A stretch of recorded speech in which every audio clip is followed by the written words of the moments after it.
यशस्वीरित्या दिसतोय बरोबर.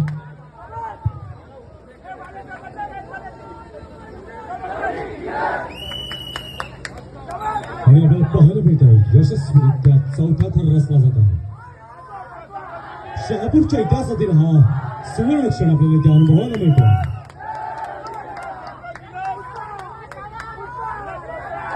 आणि यशस्वीरित्या 5 थरांची सलामी या ठिकाणी आम्ही नडगावकर गोविंद पप्पांनी दिलेली आहे.